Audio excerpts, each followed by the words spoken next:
Всім доброго вечора. Я майстер виробничого навчання Запорізького професійного торгово-кулінарного ліцею Литвин Алла Володимирівна.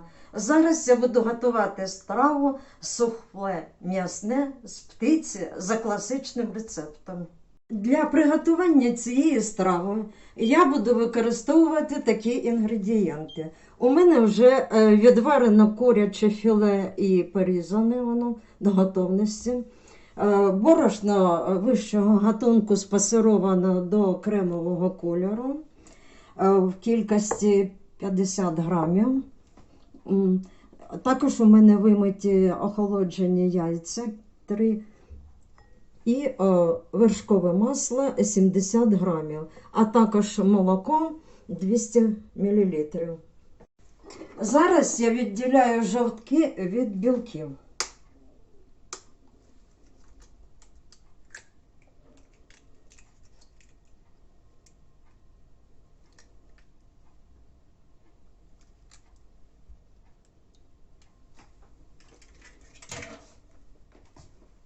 Закремлені білки я поставлю в холодильник для подальшого охолоджування на 30 хвилин, щоб вони краще збивались. Зараз я буду готувати фарш для суфле. Для цього я його буду пропускати крізь м'ясорубку решітка з дрібними отворами.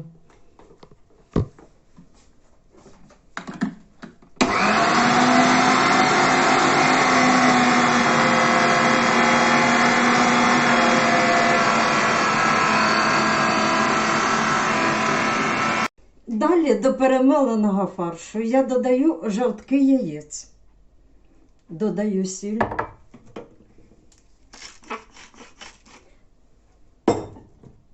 Перець чорний мелений.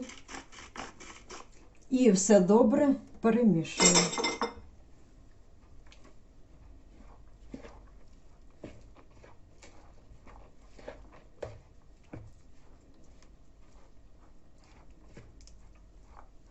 Готую соус молочний. Для цього я розтопила вершкове масло, довела його до кипіння і буду додавати спасироване борошно при безперервному помішуванні, щоб не з'явились комочки. Треба помішувати безперервно. Зараз тонкою цілкою я ввожу молоко і перемішую так, щоб не пригоріла маса.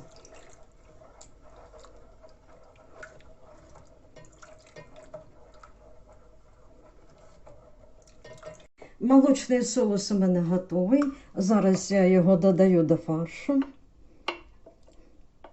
та добре перемішую фарш.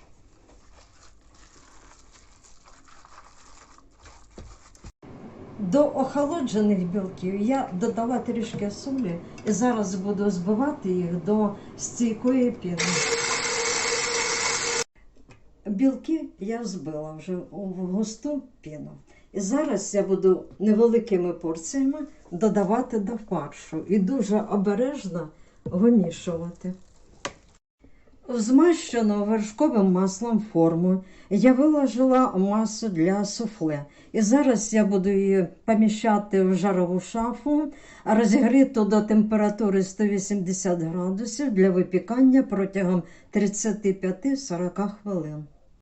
Суфле м'ясне із птиці вже готове, і я вам його презентую. Бажаю вам смачного!